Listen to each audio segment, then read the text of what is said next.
Hello and welcome to Everyday Lessons Every Day. I'm David McBee. When I found myself going through a difficult time a few years ago, when my family walked on eggshells around me because I was so filled with anxiety and anger, I decided I had to make a change before I lost them. That's when I turned to self-improvement books to work on myself and my relationships. After several months of reading every day and applying the lessons I learned, I was able to go from grumpy to grateful. It was this journey that inspired me to write my book, Everyday Lessons Every Day. The power of personal development changed me, and I believe it can change the world. To that end, I invite everyday people to share their everyday lessons and how those lessons are changing their lives for the better. This week, I sat down with Julie Burton, who is a writer, social media influencer, and single mother of 2 daughters. Julie has this very cool and unique perspective of the world because she has thousands of followers online who aren't afraid to tell her what they think about her every tweet, Instagram, and Facebook post. And while sometimes they aren't the nicest comments, more often than not, Julie has discovered how grateful her audience is for the authenticity of her content. This is episode 45, Be Honest and Vulnerable. Julie, hello, how are you? Hi, I'm good. How are you? I'm fantastic. I'm so excited to have you on the podcast. Yeah, thank you. Thanks for having me. Oh boy. I've read your stuff. I know that you are, you're an interesting and fun personality, so I have high expectations. Oh, great. I think I'm better online than I am in person, so we'll see.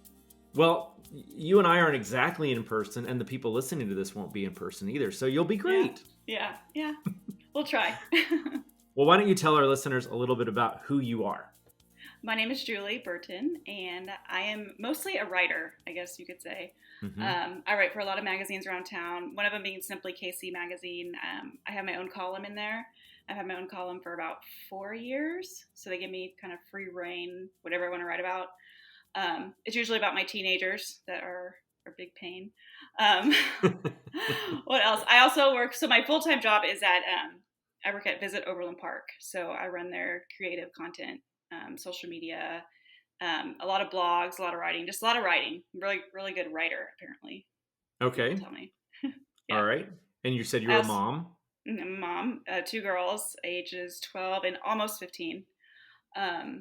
I also Yikes. run my. Let me just say yikes. Yeah, I know. And when they were little, I'm like, oh, I'm so glad I have girls. They're so sweet and so cute. And now they're like tween teenagers. I'm like, oh my gosh, I wish I had boys. Like this is their. It's a lot of hormones running right there. I know. With my daughter, I'm always like, which version of her am I going to get? I know. Like, do you like me today, or you just love me, or do you hate me? I don't know. Another thing I do is I run basically my own like social media, I guess, public profiles, and that's a huge part of what I do during the day. What do you mean by that? So I'm on Instagram, Facebook, Twitter, and they're all public. I just have a very large following, so I try and always keep that up and running, something to talk about. Right. I know I follow you, and your content makes me smile all the time. You're just so snarky and fun. Thank you. Don't you think that's a good description of your work? It's a little snarky. Snarky? Yeah, I've heard snarky. Witty, I've heard witty. It's very honest. I mean, you talked about your divorce and being a single mom, and just all of that is very powerful stuff. Yeah. And that's kind of like what I want to talk to you about today is my life lessons, or basically just having an audience out there teaching me just about life. Okay. Tell me about that. Yeah. Okay, so I run all these social media pages. So I have, I'm going to say 57,000 followers on Instagram, 20,000 on Facebook. I'm lagging in Twitter, like 8,000. I don't know. Every time I tweet or like write something, people are always respond back to me. And I don't know these people. They're all basically strangers. So it's different having to talk to strangers because people get really confident behind the keyboard. So do I.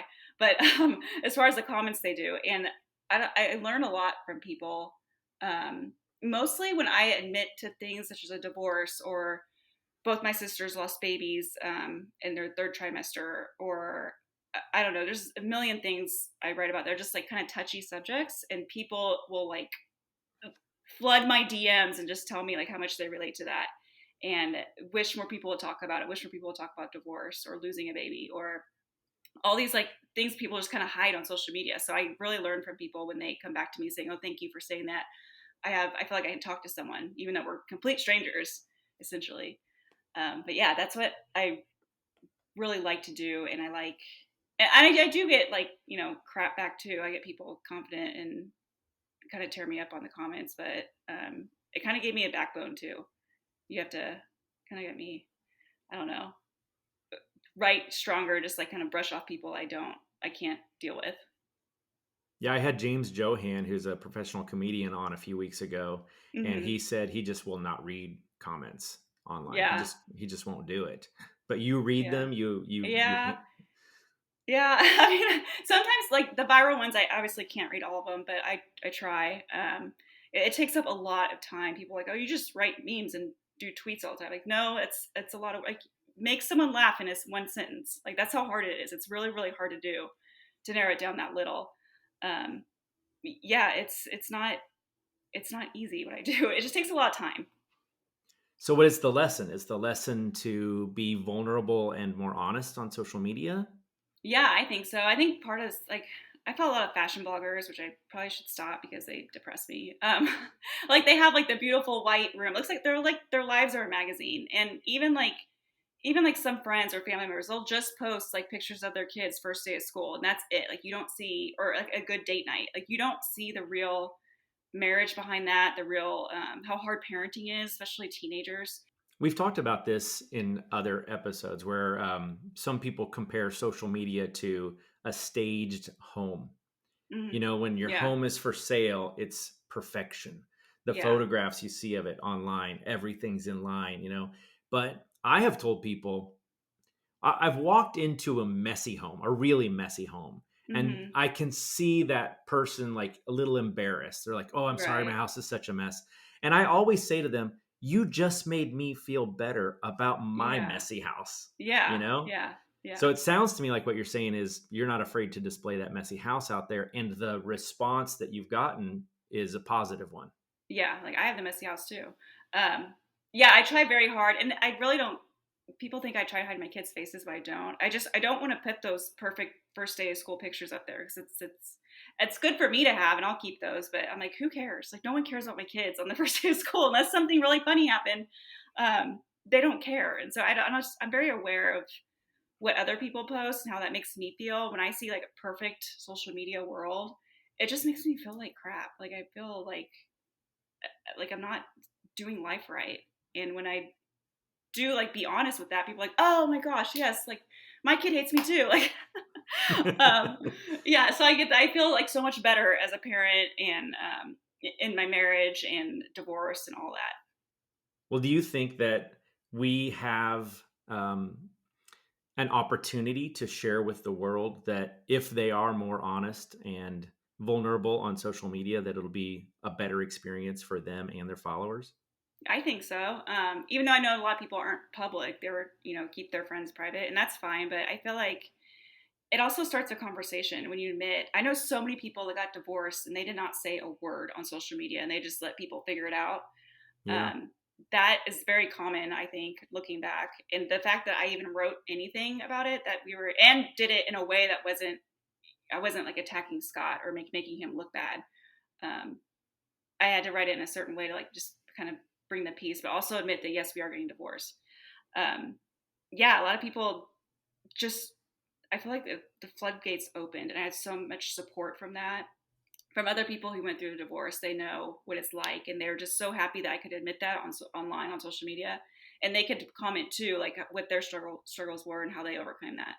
So you have this huge amount of followers on social media, the majority of Hmm. them being strangers, of course, Hmm. and a lot of them don't have a filter. They come right at you with whatever they want to say, right? So, how can I glean something from my guest that will help my wife and daughter and son and me personally?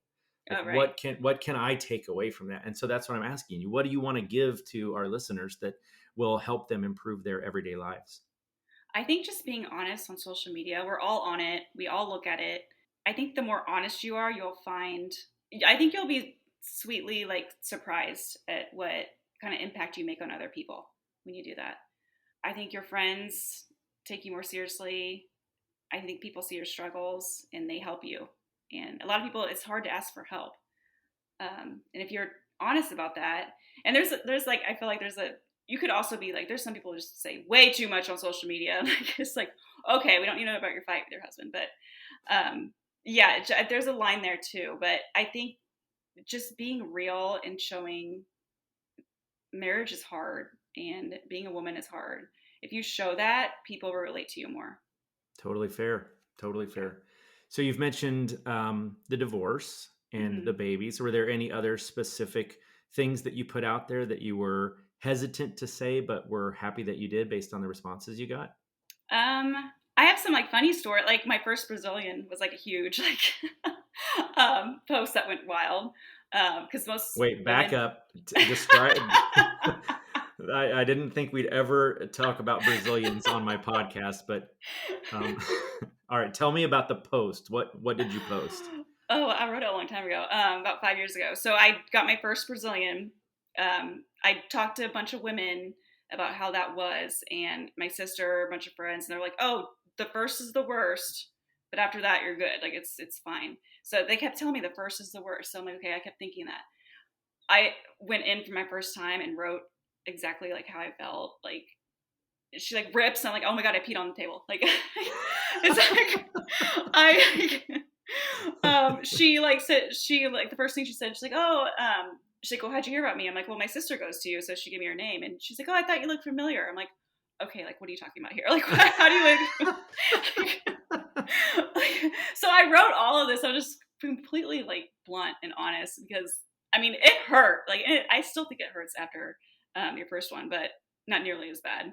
Yeah, it's and I'm half Mexican too, so like it's a lot of Oh hair. my God. So yeah, like I just like something like that, I would never have known what a Brazilian feels like or the thoughts that's running through your head. Yeah, my friends will tell me the first is the worst, but they don't really go into that detail. And then once I wrote that, I believe it was a blog post at first. Um, it went viral. Like all these women are telling me like about their Brazilians and other ways they're getting rid of hair, and like they're just like so laughing. It's so funny and being a woman and doing this, and like who do you blame, the Brazilians or men, or I don't know, who do you blame for that? I don't know, but yeah, so stuff like that is really, it makes me happy that I could still relate to people like even on that kind of level, like a womanhood level. Anything that like would make someone uncomfortable, I'm gonna write about it. Like 100%, I'll write about it. I get jealous when I hear other people's stories. I'm like, damn it, I wish that happened to me. I could write about that. Yeah, like yeah. I just try and write the uncomfortable stuff. I You'd be kind surprised. of identify with what you're saying, right? In my book, I was pretty vulnerable about some Hmm. of the issues that I was having at home and some of the ways that I was acting or behaving that I'm not particularly proud of, you know? Hmm. Um, but I did get a lot of people who said they've acted or felt the same way. And it was comforting to me to know that I Yeah. wasn't so strange, that my experience wasn't so different. And so I agree with you. I think that being honest and vulnerable actually improves not only your life, but the people that you're talking to as well. Yeah, it's very comforting in a strange way um, when other people relate to you. Have you ever written a book? I've been in three anthologies, parenting humor anthologies. So an anthology, as you know, is like every chapter is a different author. So I'm in three of those. Two of them are New York Times bestsellers. Yeah, I What are want to they? write. Um, there's one on teachers. I don't know if you know who Mann is. She's a local Kansas Citian. She's the one who published it. But one on teachers, one on what was it? Oh, she asked a bunch of parents to give bad advice, so I wrote on that. And what was it? Other one's a pregnancy book. So Okay. yeah, but they're all Well, humor related. you'll have to send me the titles and I'll put them in the show Oh notes yeah, so people yeah, can find them. yeah. They're fun. I want to write my own book, but I don't have the time. I could like take, I guess, my blog from 2009 and make that a book somehow, but I don't know. takes a lot I of mean, a work. lot of people have done that, right? They, Mm-hmm. in fact, I'm reading a book right now called "I'm Sorry, Love Your Husband" by a guy named Oh Clint yeah. Edwards, Oh yeah, I and know it's him. yeah, and it's basically he's the daddy blogger, right? And Yeah, he's yeah, turned his blog stories into a book, and it just is such a wonderful book. yeah. So I did kind I, of the opposite. I wrote my book, and then every episode of my podcast is like a follow-up chapter. oh yeah, that's cool. It's very hard to put a book out, whether it's self-published or with a group. But yeah, it's something I want to do. I think it'll be fun. Well, I think you should. I enjoy your writing. I'd love to Yeah, sit down on thank a you. Saturday morning and just thumb through a book with your Yeah, title on it. yeah, yeah. That'd be cool. One of my goals. All right. Well, do you have anything else that you'd like to share with folks? Um, Not really. I'm on Instagram, Facebook, and Twitter. My handle is KSU Julie, and that obviously is from K State, but that's just a nod to how I got started writing is through K State. And then I think it's Julie Burton Writer on Facebook. I'm also just Julie Burton like public, so it doesn't matter. I post the same on both pages. Yeah, my whole life's public. Just Google search me. Well, let me just ask you one more thing. Yeah. As the mother of a teenager and a tween, Mm-hmm. do you have any advice for other mothers that are about to face that? Oh wow. Hide. um, no. Run I think away, run I away. know. Wish for boys. No, I think just talking to them a lot and talking on their level. Even I will say like a lot of their teen speak, the Zoomer speak. Um, they think it's like they think I'm being annoying, but I'm really like trying to get on their level, and I think we can relate that way. And they'll tell me like, oh, so and so's cute, this guy's cute, and this happened to this girl. Like I think just talking to them and not ignoring them, um, and even realizing like thinking back to when you're a teenager, like I feel like I know all their tricks, but I really don't when it comes to social media. It's like we didn't have that when we were growing up. Yeah, talking to them and just realizing they're gonna have bad days and they're gonna hate you. Um, they're gonna say they hate you. They don't hate you, but it's gonna be tough. I think they're just as tough as toddlers, just in a different way. Like you're a dad. Every stage is just different kind of hard. Mm-hmm. Um, yeah, and so I mean, it's a phase too. They'll eventually grow out of it. I do think a teenager is easier than a tween. Yeah, it just goes in phases. Like I don't like to scare anyone, but I know like when they're in college, I'll have a new set of problems as a mom. So it just changes like in phases, but it's a different kind of hard every time. It's They'll always get over it. hard. Yeah, It's always hard, but it's also yeah, always really rewarding. yeah, yeah. They are awesome kids. Like one of them's learning how to drive. She's gonna kill me. um, yeah, it's fun to see them grow into the women that they are, and they're super funny. I write what they say. They're pretty good about letting me write most of the stuff that they say, knowing that their friends are reading it too. And sometimes my teenager Emma, she'll play along with like not play along, but she knows I'm going to screenshot a conversation we have having. I'll put it on Instagram. She knows that. Yeah, so they're pretty good about that. They've got a little moxie of their own, don't they? Yeah, like I think so. The first day of school in 2020, obviously no one was actually going to school; it's all virtual. I took a picture of them sleeping in their bunk beds, and I put the signs up by Kate. I think it was Kate 6th grade, Emma 9th grade, and I posted it, and it went viral. Like Good Morning America called me, like, "Can we put this on the show?" I'm like, "Oh my god, my kids are gonna kill me." So I had to tell the girls, like, "Hey, that picture I took of you guys? It's gonna be on Good Morning America." All right. Well, on that note, I'm gonna let you get back to your day. I really appreciate you Yeah, taking it's some okay. time to chat with me, Yeah, you're and welcome. I hope that people take away your lesson, that they will be more honest and vulnerable on social media, and that we take away that that filter, if you will. Right? There's almost Yeah, like a filter on everyone's social media, yeah, and maybe without that, the world will be a little better place. yeah, yeah. Makes you feel good about yourself. Cool. Yeah, All right. Well, thank you so much. yeah. You're welcome. All right. Bye-bye. Bye. Well, that was a fun conversation, and it made me think a lot about my own misgivings surrounding social media. I know that when I look at all these seemingly perfect lives online, how that makes me feel. a little inadequate, jealous, sometimes even resentful. I've actually cut back significantly on my own posts because I don't have the energy to make my life look like that, and I sure don't want to make other people feel the way I do when I see those perfect lives. But now I feel challenged. Maybe the answer isn't posting less, but rather posting more authentic content, the good with the bad. In fact, when I posted a video of me crashing my Jeep into my own garage, as embarrassing as that was, it was my most popular post ever. And it inspired my followers to share their bonehead garage fails with me too. So I'd like to ask you about your social media. Are you only posting the good stuff? Are you showing off your staged home? Or are you sharing content that your friends will find relatable, that will make them feel more understood, and that it's okay to be less than perfect? I guess what I'm really suggesting is that we follow Julie's example and try to be honest and vulnerable. And I'm saying that doing so might even make people feel better about themselves. And isn't that a great way to make the world a better place? Let's all give it a shot. Write honest on your wrist, and for 1 week, make sure that your social media posts aren't all buttoned up. Instead, post something a little less guarded and a lot more real. Let me know what happens when you implement this lesson by reaching out to me at everydaylessonseveryday.com.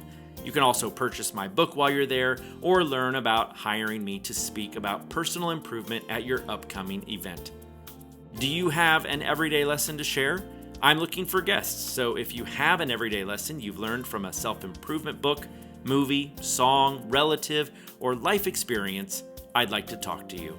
Let's see if together we can make the world a better place. I'll see you next time. Now go out there and do something awesome.